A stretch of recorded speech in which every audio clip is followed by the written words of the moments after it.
You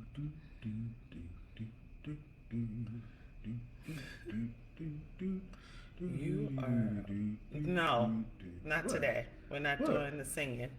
I'm not. I'm singing. I'm doing a hum. Do do do do Shh. do do do do. La, We're la, gonna la. get TJ to do us, create something for us. And as soon as he finished up with his final paper, thank goodness.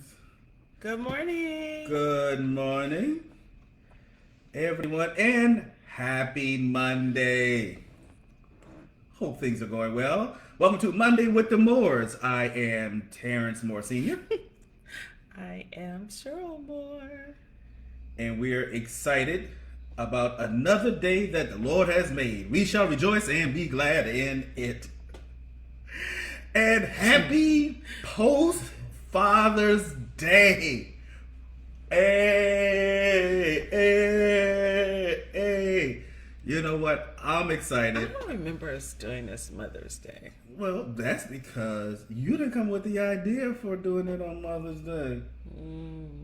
Hey, hey, that was up to you. I'm sleepy. Oh my gosh. Oh yeah, this is the reason why we are slightly late. And it's because somebody couldn't get out of bed. I'm not going to mention any names at all, but I may be looking at that person, but I'm not going to name names. Y'all help her. She's not a morning person, as you can tell. I am the morning person per se. You know what? Let's talk about that. Oh God, here we go. What are we talking about? I And I feel gave you like- your coffee too.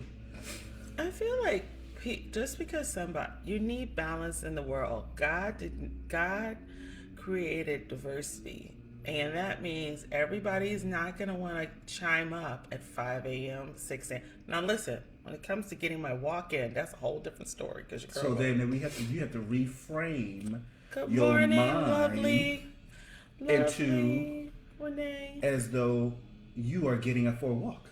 No, I want to talk about that. Faster. Let's talk. Okay, life updates, and then Father's Day. Go ahead. You already did your Father's Day thing. That's all you get. What? No, not happening. So, hey, no, before we do life update, okay, every year. Wait. What? Renee, you like my braids? The back and the sides are shaved. Down. Cut down. Oh my gosh. Anyway. See, thank you. See, she's an early morning because she has to be at work early. So you didn't get no co-signers this morning. No. But check this out. So every year, the week leading up to Father's Day, I usually put a post out saying, "See, you got a beautiful." Thanks. You. Put a post out. Look, Father's Day is for fathers. It is not, as this year I said, this is not Mother's Day 2.0. It is not the day for super moms. This is a day for fathers. And I just get tired of, I'm a mother and a father. No, you're not. You're just you're a phenomenal mom. Period. You can't be a father. Period. That's fine. But that Terrence, that we know creates an this issue. all for years. This is your thing. That's right. And You got but started real early this year. But the cool thing about it, I think this time More people are on your page too than Co-signing. co-signing on you. I'm And not going to call it shenanigans, but I will say this. I'm not going to call it shenanigans, but I will say this. I understand your part, and I also understand moms that have felt slighted, like they've had to become or step in, and things like That's that different. can make you feel and you believe that you are.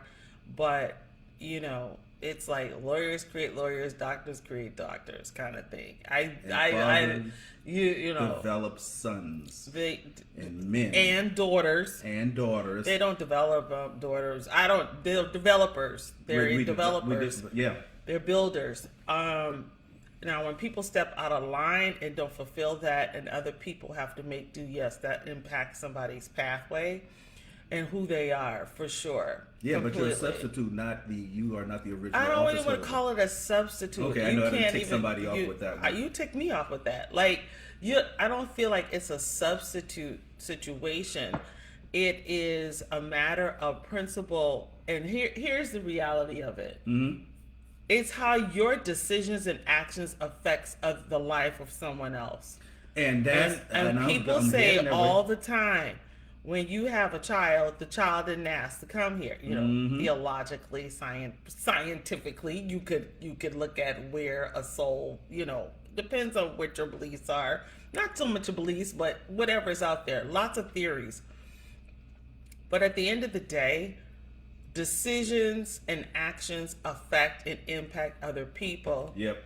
And the lives of others. I would always say lives are on the line, and that is true. So what you do not do. But here's the kicker. I will say this. You do have some moms and fathers, people who have had children, mamas and daddies, that are not the greatest mamas and daddies. That's true. You know, and no one is perfect, but they have not, you know, or show favoritism and all kinds of stuff that happen that affect the lives of people that grow up. Period. But your hinge on that, I know, is very sensitive. You know, that's your... Yeah, and I got my hinges too. But go, you know, I'm just saying it's on both sides. I think it's on both sides. It is, and I'm not by any stretch of the imagination, I am not letting fathers off the hook who are not there. But there's a reality that is often missed in our society. And I want to share something. There are two comments that really caught my attention on the post that I made, and then I just want to share a couple of interesting statistics. So one of the persons, I'm not going to name their names, but if you want to find out, they're on my page. They said, when I made that post, they said, for real, it's so disrespectful to fathers who deserve to be celebrated. And this is a woman. Both of these quotes are from women. It's so disrespectful to fathers who deserve to be celebrated. Plus, bragging about how you are both a mother and a father isn't a flex unless he's dead or in the military. It means you failed at choosing a suitable parent for your child. Ooh. Now that's from a woman. That actually is good. You know what? And I again, that supports what I said. When people make decisions, your actions and what those outcomes are. I also believe the older I've gotten, place honor where honor is due. Right. I've heard this from being a pastor of children who have issues with either their mother or their father or both. I've heard it from being a professor. I've heard it from all the other roles I've had in life, all the other offices, and more reckoning now the work that I'm doing in this the second half of my life calling.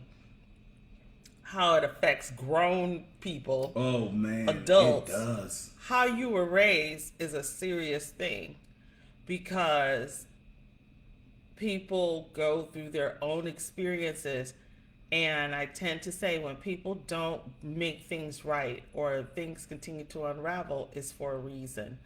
So to see, you know, what kid doesn't probably have issues, right? Right. Or something that needs to be reconciled or calm or addressed by mother or father. That's true. And I know that this may be a sensitive topic for some, but we're really talking about some realities that we're having to face, and there's so many things that we're in a society that people are not hiding their pain, they're not hiding their frustration, and they're sharing some of the other sides that is very countercultural, and actually, instead of beating the man down, or actually lifting them up. And it's coming from a lot of women, and I'm specifically talking about, it's coming specifically from black women saying, hey, not all black men are bad. And these are women who are saying, hey, it may be, and like, fellow sisters, it may be us, it's not them. Another comment by I would say a young woman who just love and appreciate all these comments. She says, I agree. As a single mom who did the lion's share of the work, I'm aware that there are many things that my son's father did that I literally had no clue was being passed on to him, that contributed to his positive development. At the same time, I understand it may be hard to see even nuanced contribution of dad if he's completely absent. Single parenting is hard. Absolutely. I like the part where she says completely absent, because in the years that I've not been a single parent, but I will say this: there are times and this is for real. There are times where we both have felt like we were the single parent. And the reality is, people are looking at that because of marriage. You can be in the same house and still feel single. Very true. Or you can be married and still take on the bulk, and it's not the same. And ours were conversations, right? Because of where life was taking it. If I was working on my dissertation or doing a lot of travel, all I saw was the back of her head, or whatever. It was a situation where that season shifted. Right. So now I'm gonna bring it to the update. All right. You can sit up here and take credit all you want that a mother or a father wasn't there, but in the person's life, at a point, they're going to come to a reckoning where they want or they need. And that's, I think earlier, I took on more of a nurturing role as a mother, where females nurturer, but when they needed to be developed, when they needed to be disciplined, structure, understanding their manhood, that is definitely where I'm in the same house. I don't know what them know, because ever since they were born, Dad, I could have just pressed replay.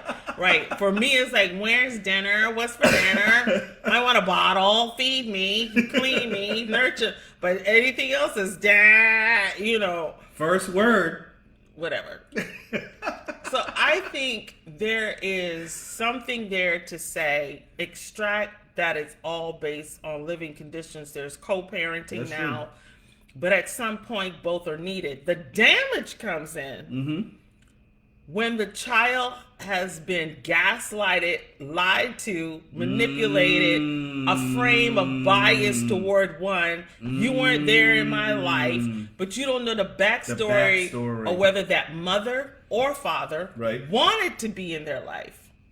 Or the parent, the custodial parent, blocking, and all kinds of stuff that goes on. And then when they get older and they're able to make their own adult decisions, then it comes full circle, everything comes out. And so as to there were variables and factors or other things going on, because people assume certain things. Right. So I'm just going to leave that like that, because I've seen that too many times. I've read it.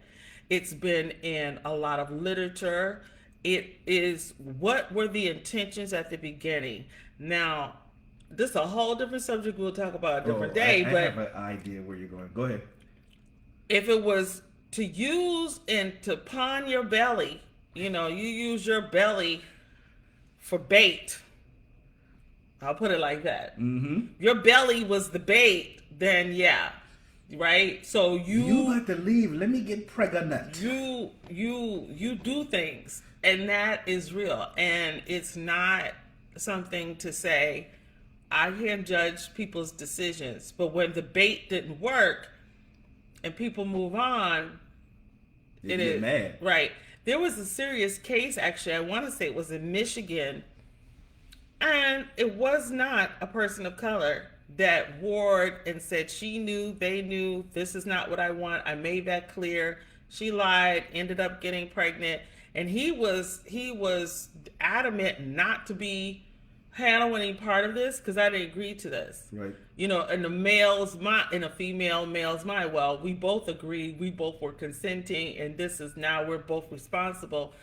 I never followed the case after that, but I thought it was interesting that a non-colored man stood up and said, "This ain't We'll talk about happening." a little bit of that too. So I'll leave that where it is. Yeah, and the aspect of it, but and here's the other thing, or added to that, in cases nationwide, is the fact that there has been cases, it's not many, where that the man had paid child support for many years, and finally the court said, "Wait a minute, you both agreed that this is not what you wanted." You decided, the woman, because it's her body, still decided to have the baby. He said, "Look, let's abit the baby," and because social media probably blurb that out or trigger it, whatever the case is. Right. And several judges nationwide hasn't been consistent. Said, "Hey, give him his money back," and he sued the mother for the child support. Oh, I didn't know about that. Yeah, there's been cases like that because the judge basically said, this is false pretenses and premeditated. And it was that both discussed it, and so it's like, well, it's her body, then she's the one who decides, but the father has no say in the matter. So that brings a whole different nuance. I'll just leave that at that. Another statistic is very interesting. There's a rise in single fatherhood that is not being talked about. It is being talked about. Yeah. I think it's going to become more explosive. Yeah. I think also a lot has to do with the rise on single fatherhood. I think it's always been there. It's just not been given the platform or the acknowledgement that it does and how powerful it is. So and let me just put a statistic out. In 1990, there were 1.7 million single fathers. Of that 1.7 million fathers, 472,000 of them were black single fathers. Wow. Recently, in the past 2 years, the number went from total single fathers from 1.7 million to 3.3 million single fathers. Black fathers went from 472,000 in 1990 to 2 years ago to 1.2 million black fathers, which means that there's been an increase in households led by single fathers, a huge drastic increase, over 100%, where that almost like 125% increase of household led by single black men.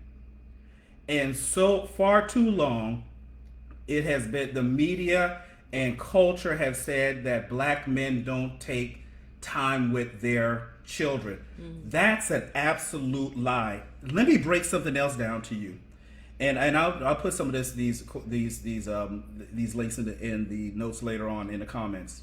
Check this out. According to CDC, black fathers were most likely to have been involved in activities with their children compared with white and Hispanic fathers. According to the U.S. CDC, black fathers, 70%, who lived with their children were most likely to have bathed, dressed, changed, or helped their child with toilet every day compared to white, 60%, or Hispanic, 45% counterparts. Black fathers, 78%, were also more likely to eat meals with their children every day compared to white, 74%, and Hispanic fathers, 64%. And a higher percentage of black fathers took their children to or from activities every day compared with white fathers at 20%. Black fathers, 41%, in the home were also more likely to help their children with homework every day compared with Hispanic, 29%, or white, 28% fathers. So there has been not only an increase of black single fatherhood or single fatherhood in general, but even fathers in the home are much more engaged. Black fathers in the home are much more engaged than their white or Hispanic counterparts. Not enough attention is given to that. And we as black men for too long have been taking a negative hit for something that doesn't exist. And I'm super glad that there's been statistics and more information that's coming out that that is supporting our fatherhood. That we are there, we are present, and we know that we have a very impactful influence on our children. And I want to mention one last thing, at least for right now. This is all you're going to get after this marriage. You're not going to get any more after this. Yeah, right. So when we were out of town out of town last weekend, I was watching TV at the hotel, and one commercial caught my eye that I was like, wow. There was an attorney that on a commercial that came in that specifically specialized in fathers' rights. Because there is a market for that of fathers' rights, because unfortunately in many cases the courts always tend to file in favor of the mother, whether single or married, whatever the case is. But the fact that there are firms out there that is specifically designed for fathers' rights tells you the disparity and the disproportionate influence of laws that may be against, or policies that's against single fathers or fathers in general. That there is an actual continuous attack on manhood, fatherhood, or however you want to place it.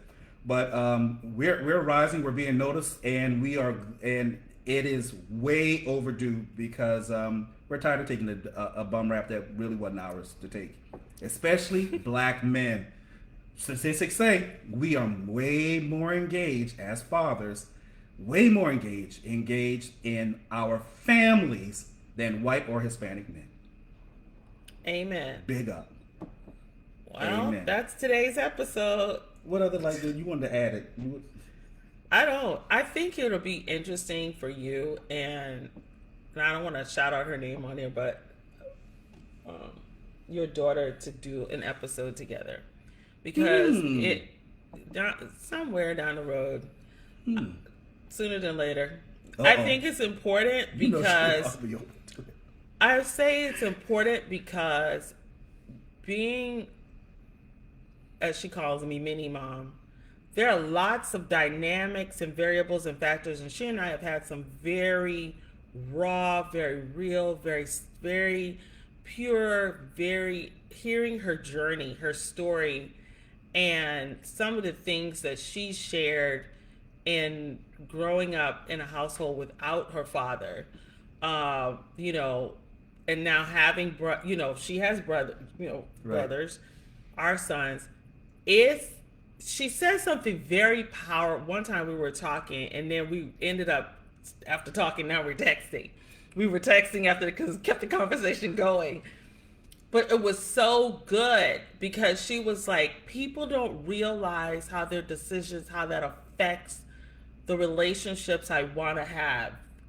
I want my brother. You don't look at the sibling interruption, right? Right, that's true. And even with her own child now, trying to reconcile and make sure of that. But you don't realize that it's not about you. You've made it about you. But about that life, right? About this other innocent life that's here, and how they grow up and what they need. Right. Not what you think they need. Not what you want them to be. I personally, when I was in undergrad, I was a guardian ad litem. I remember that. And that phase, God, I felt, prepared me, because I was the voice of the child. Right. And it's interesting, then in our marriage, it kind of rolled into the same, so right? True. How God prepared me for that. Where no one is listening to the child. No one is hearing the call out, the cry out, whether it's an infant.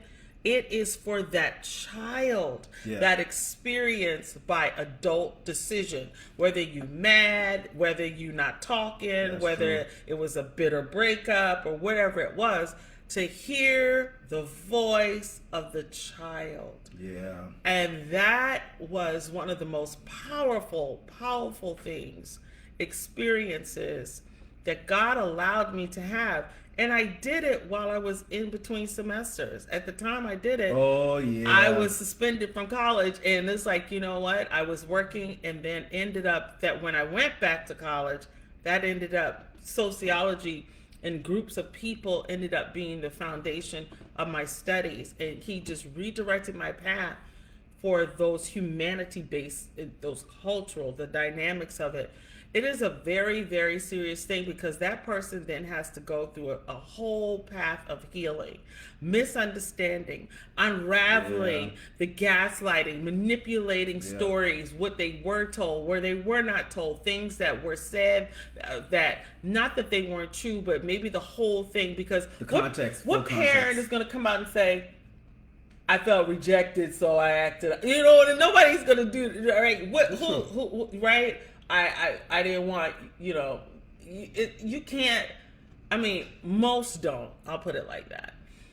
So then those call for other conversations. And, you know, where you've had conversations, you know, her mom has had to come, and I've seen other couples, you know, post couples or past couples or people that were in relationships that have had to have adult conversations with children on their decisions and what happened because the child doesn't know. Right.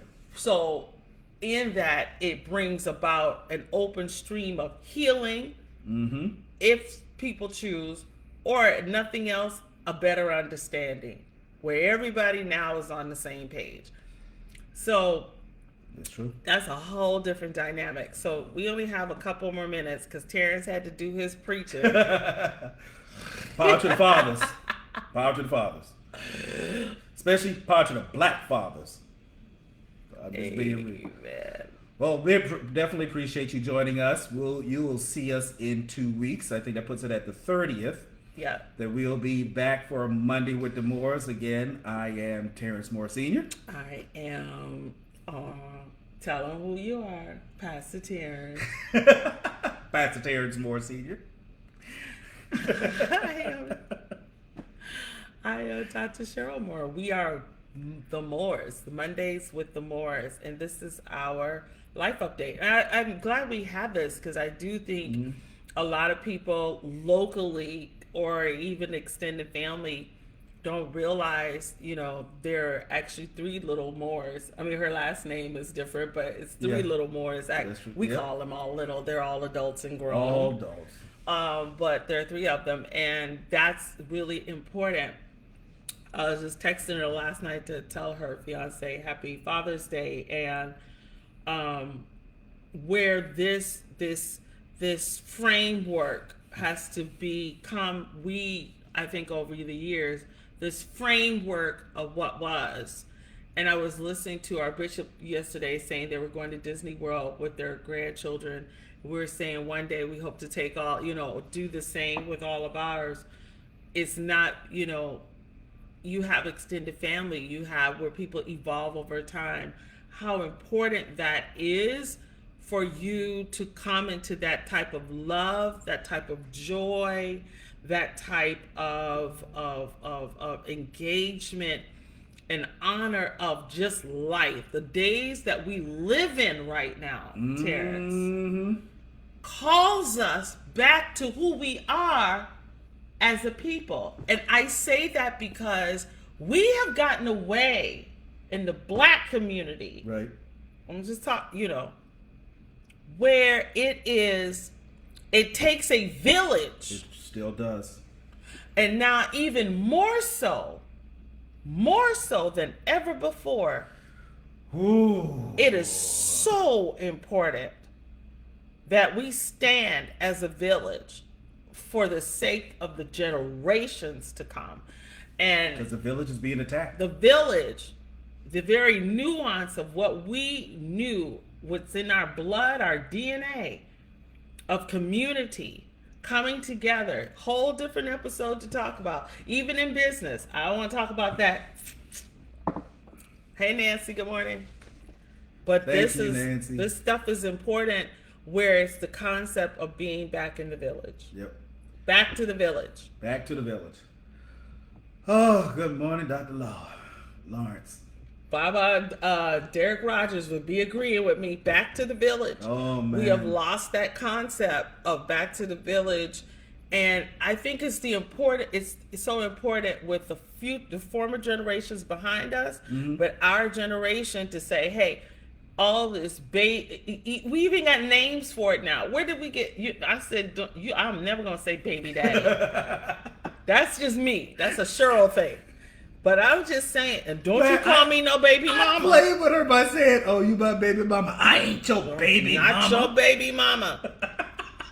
But these you things, are the mother of my children. Yes, and these things that we have framed and picked up and saying them and speaking them, right, have taken authority over our ancestral identity. I'm gonna leave that right there. That's what I got to say today on the Sleepy Monday morning. But that in itself, and now look at how our generations of mothers and fathers have come up, and they have taken that on and don't understand who we are in the spiritual context and what type of people we are. That's true. Right? That's a good point, Nancy.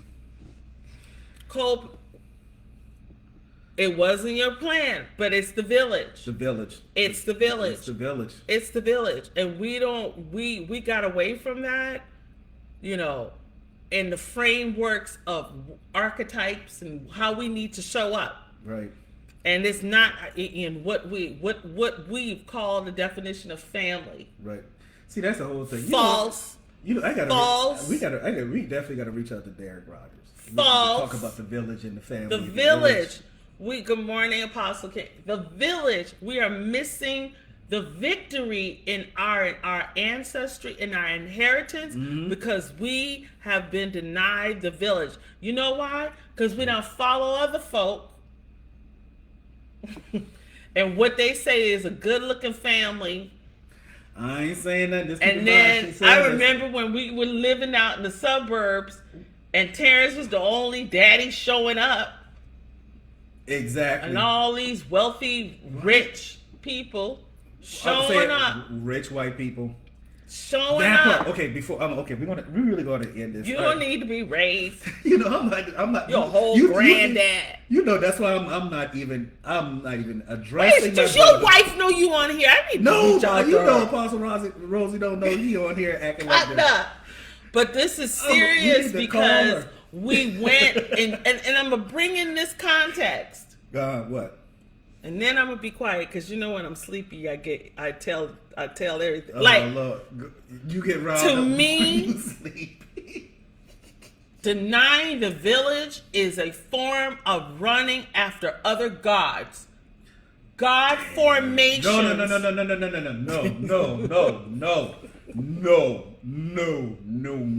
Look at that archetype. Look at that archetype. No. Putting out false archetypes. No. Gosh, I almost false fruit. No, Cheryl. No. Okay. No. Cause see, that's a whole discussion. Well, I'm just saying. And I bet. I bet. And then we complain about our kids, right? Then we look at, what they should do. So now we don't even want to own our own, right? Okay. I love y'all.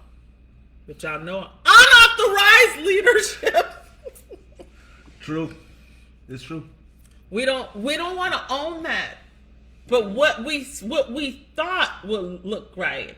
And I want to do. We're going to talk about that. Write that down as one of our episodes. I want to talk about my experience living out there and the handbook. She will do this. She will do that. And what kind of bias is this? This stuff ain't new that we seeing now. This stuff ain't new. That is so good, Nancy. For a few times, my grandmother lived in West Virginia, and I would every now and then I would go up and stay with her for a week or two, and then or I would go to my aunt in Philly and stay up there for a week or two. Yeah, initially you were like, yeah, I hated it, but then it's like, man, this is the best thing that ever happened. That You know, because our parents expose us to other relatives Exactly. over a long period of time, and it also exposed us to different cities and environments and cultures. It is sacrilegious. At that time. It is sacrilegious. And let me tell you how it comes back. Ooh, that's I good. remember. Nice seeing you, man. I remember one time when our youngest, TJ, was growing up and he wanted to know. We live in Wisconsin. And he was like, I want to know more of my family. Right. And every time we would visit home, it was some, an event or convocation or short visits, and we only had time to spend with trying to get between two grandparents' house and this and this and this.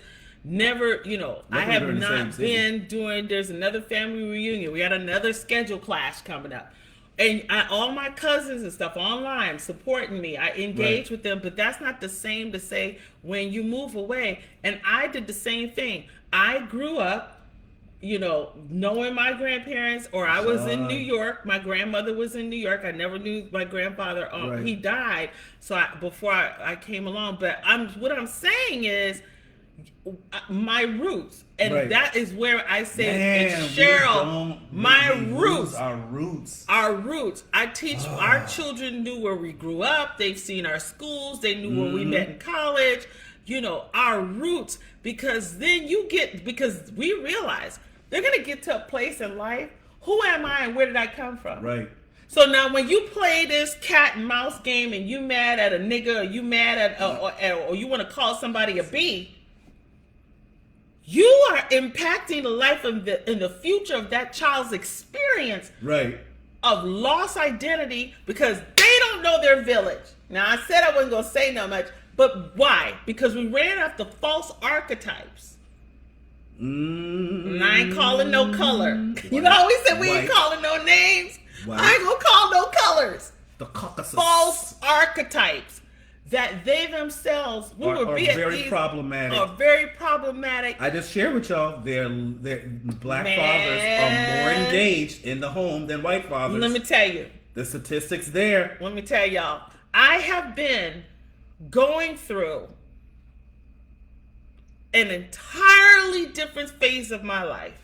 And Terrence and I go through this. Terrence has been working with me for years to get out of the false illusions of how I see people. That's a whole different thing. See, you done brought up like 3 different subjects. I try to dial it back. See, you coming out of your do y'all hear what I'm saying? But it's true. Nancy, then that part, the hood, the negative connotation that we ourselves put on black neighborhoods made it seem like the hood is a very there's a lot of if you want to make it negative, there's a lot of white hoods too. Different environment, right? They do. They call it sometimes they call it trailer trash park or whatever the case is. But there's a lot of quote unquote white hoods too. There are more poor white people than there are black people. Y'all, the wake up call. That spirit jumping up on me. Anybody else? Nancy, y'all had a wake up. The wake up call. I am 57 and going through a wake up call on the fake identities and the fraudulent family, the fraudulent family system. The sociologist of me coming out. Y'all have a blessed week. Y'all take care. We really. I just want to say every time I say we really got, because that thing hits my heart. That thing hits my soul. That thing because we throw almost 40 minutes. Ain't nobody gonna look at our little replay. I don't care. Especially the title. Well. Or maybe that's the attraction. It needed to be out in the airwaves because we've adopted, we've acclimated, and I go back to this form. It's a form of godliness denying the power. Rightness. Oh, right. A form of rightness in the form of whiteness. Oh, I love that. That was good, huh? Thank you. This is serious. Yeah. This is and. Can I just say one thing about Father's Day? No, you said that about four different times. Okay, no, not about Father's Day. Oh, help yourself. I want to say this, and I am going to call his name out. A phenomenal pastor, Pastor Jonathan, yesterday. Oh man, Massyrian. Cock. And let me tell you. Check him out. Check his post out yesterday. His post. Misrian. That Jonathan Massyrian. I can speak in tongues right now. I feel it. Man.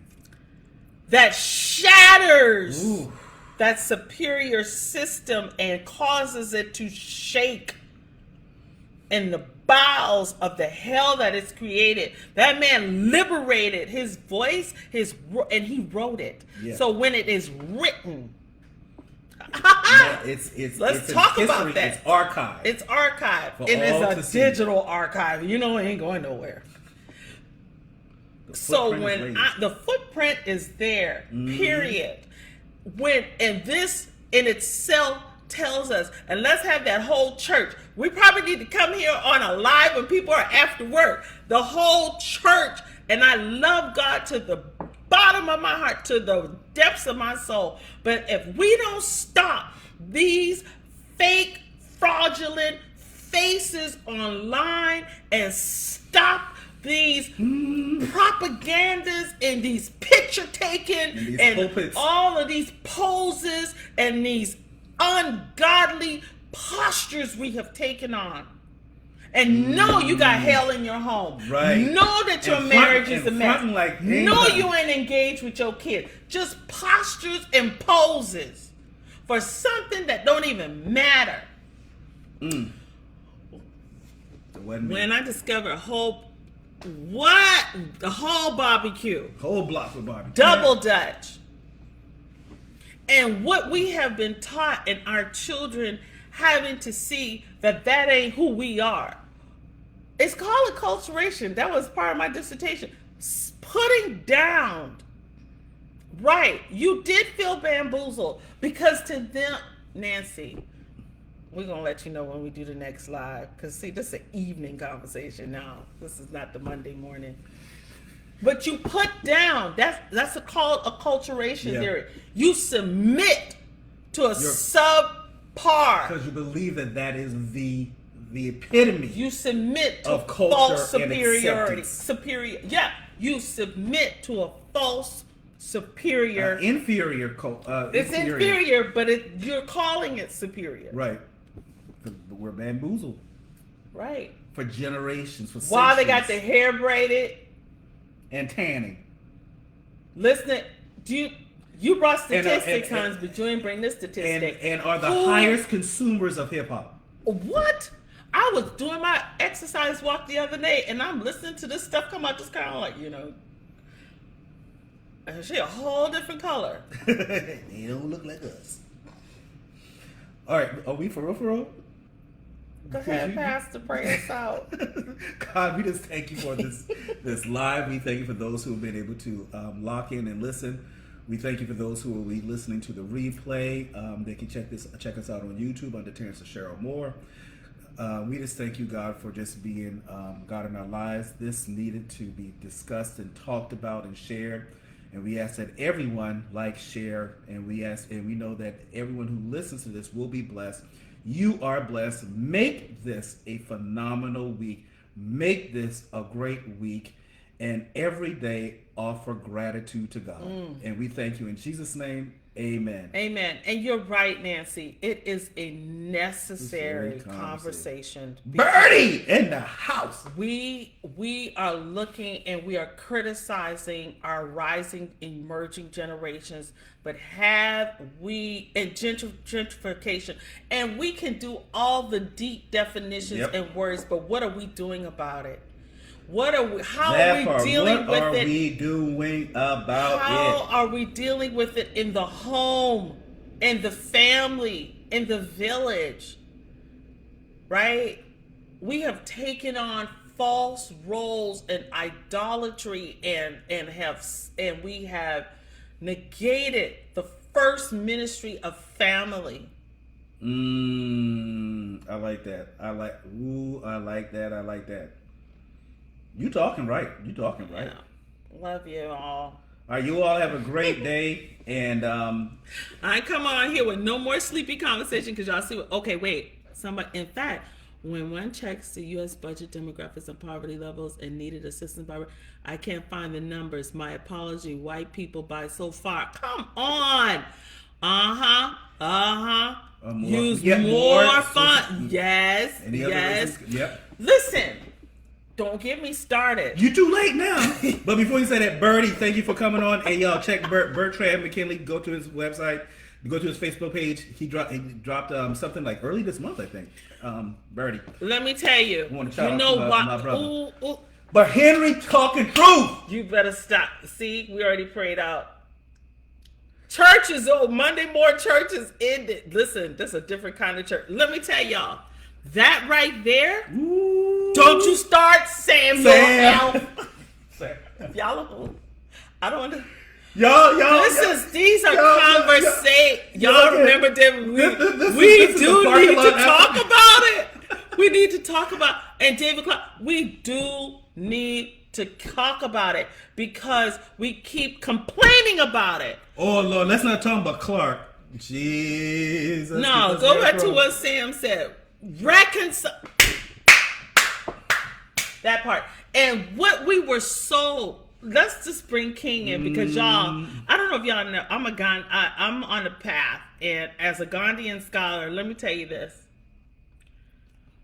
I went to India, and what Sam, let me tell you, this really because humans are fallen. Let me tell you where you're at, where are y'all? This is so powerful. Let me tell you. In India, the truth about what King was saying and what he was doing. Right. And one of the key things why he said it was, let me go and find out how to build our own economic system. Hello, somebody. Whole conversation for a whole different day. But to what he is saying on here about who uses the system. When we lived in Ozaki County, where it was predominantly white, they had more programming for their kids. Yeah.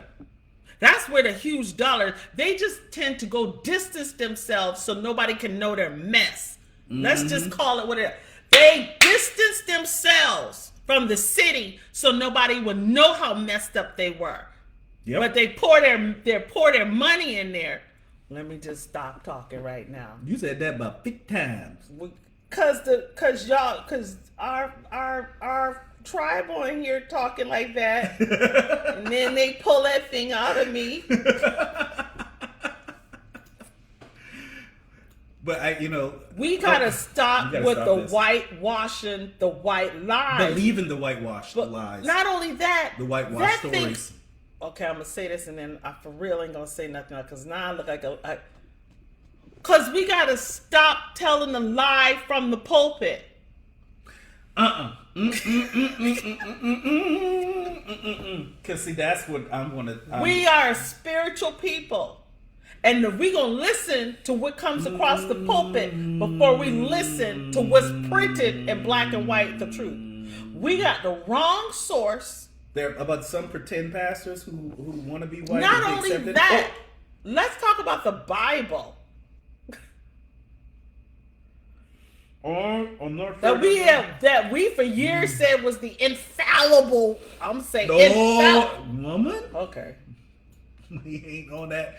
We black folks with a fourth group like the bit. Oh, let's not talk about that. You know why they really getting rid of the white women benefited from DI than any other ethnicity. Let me tell you why they're getting rid of the word. They getting rid of the word because they want to reframe that so that it becomes more inclusive, so they won't be the only ones. That had nothing to do about us. No. Had nothing to do about us. Because right now there's lawsuits right now where that a white woman is filing suit because she felt that she was discriminated.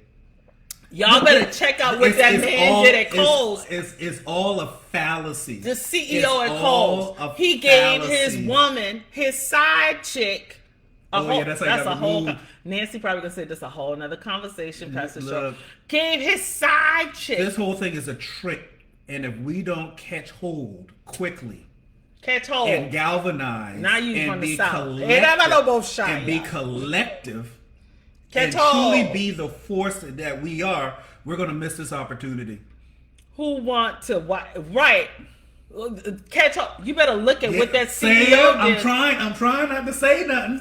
You better look at what that CEO did. It was a white side chick that he gave call it what it was, a contract. Heavy on the con. So let's talk about women-owned businesses. Mm-hmm. I'm a woman-owned business. Oh. And how much grants actually go to white women-led businesses and not minority women businesses? It's all a fallacy. But they cater to the ignorant, white, uneducated population because they do dog whistle words. But they know that all of these minority or underrepresented money actually go to white women and white men. Right. While our village is sitting up here, we protesting, and all this money goes to white general contractors who subcontract minority contractors, but don't give the money directly to minority contractors as general contractors. This is going to cause us to come back you did this. Woosah. Pastor Terrence already prayed us out.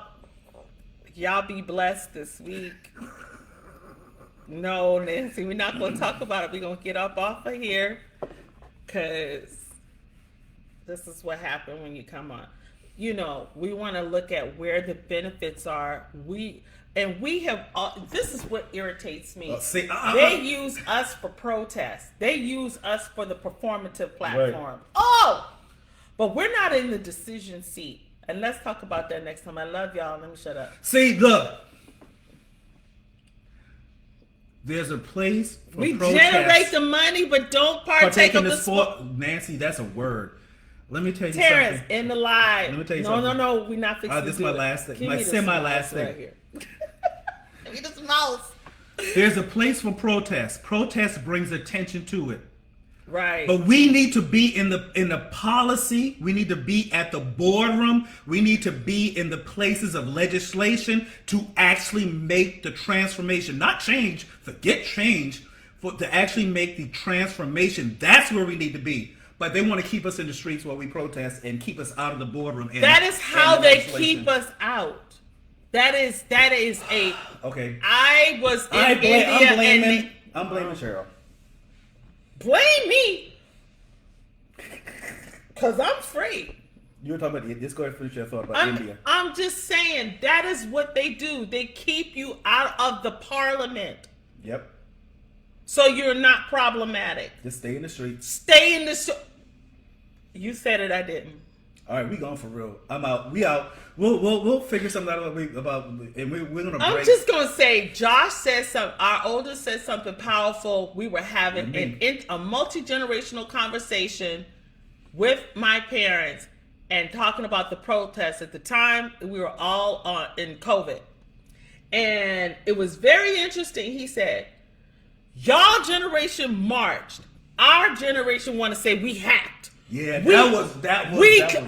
that disruption. We have got to get in alignment. Ooh, think action pack. See, Sam. I'm huge on economic justice. I am so huge on economic justice and economics. Stop! Nancy. Nancy. Okay. In the live, I can't no more with the people of the people, the power people, because let me tell you that part. See, I thought I like proving yourself for promotion you never gonna get. Okay, I love y'all. Let's go. All right, okay, we going for real. I'm ending it right now. Love you. Bye bye.